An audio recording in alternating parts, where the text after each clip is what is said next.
அன்பும் இரக்கும் நிறைந்த எங்கள் ஆண்டவராகிய கர்த்தாவே, இந்த நல்ல வேலைக்காக நன்றி. எனக்கு அன்பான சகோதர சகோதரிகள், இந்த இடத்தில் இருப்பது தேவனுக்கு ஒரு மகிமையான காரியம். இந்த இடத்துல யாருக்கெல்லாம் மனதில் குழப்பங்கள், பதட்டங்கள், வருச்சங்கள், சஞ்சலங்கள், பலவீனங்கள் இருக்கிறதோ அதிலிருந்து ஒரு விடுதலை கர்த்தராகிய ஆண்டவர் கொடுத்து உதவிகள் செய்வதற்காக நாங்கள் நன்றி செலுத்துவோம். கர்த்தாவே, பெரிய காரியங்களை செய்கிற தேவன், பெரிய அற்புதங்களையும் பெரிய அதிசயங்களையும் செய்கிற தேவன் நீர் என்று நாங்கள் அறிந்திருக்கிறோம். இந்த வேலையும் நாளை நீ தந்த தேவக்காக நன்றி செலுத்தி இவர்கள் யாவரும் பிதா குமாரன் பரிசுத்தத்தில் ஆசீர்வதிக்கிறோம். பலப்படுத்தும் பேச வேண்டிய வார்த்தையை அடியனுக்கு ஆண்டு கொடுத்து உதவி செய்வதாக நன்றி செலுத்தி கர்த்தராகிய இயேசு கிறிஸ்து நல்ல பிதாவே, ஆமென். கர்த்தருக்கு பிரியமானவர்களே, 2 பேதுருக்கு எழுதின நிருபம் 3ஆம் அதிகாரத்தில் 8வது வசனத்திலிருந்து ஒரு சில வசனங்களை வாசிக்கிறேன்.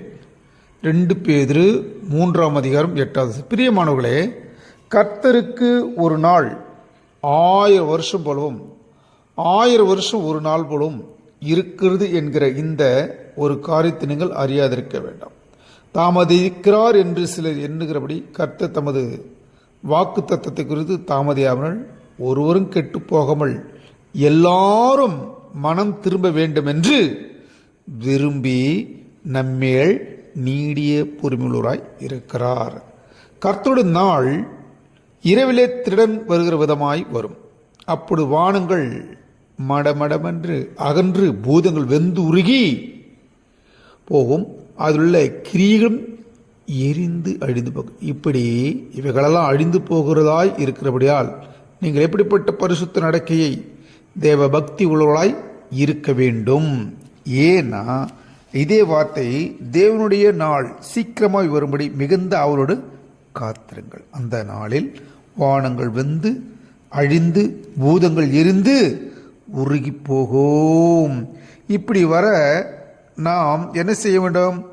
ஆகையால் பிரியமானவர்களே, இவைகள் வர காத்திருக்கிற நீங்கள் கரை அற்றவர்களும் பிழை இல்லாதவர்களுமாய் சமாதானத்தோடு அவர் சந்நிதிக்கில் காணப்படும்படி ஜாக்கிரதையாய் இருங்கள் என்று சொல்லப்படுகிறது.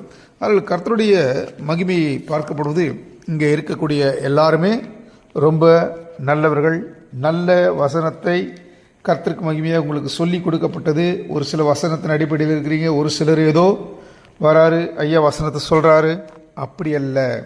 ஆண்டு வார்த்தை இங்கு சொல்கிறது, அந்த 2 பேதுரு 3ஆம் அதிகாரத்தில் 9வது வசனத்தில், ஒருவரும் கெட்டு போகாமல் எல்லாரும் மனம் திரும்ப வேண்டும் என்று விரும்பி நம்மேல் நீடிய பொறுமையா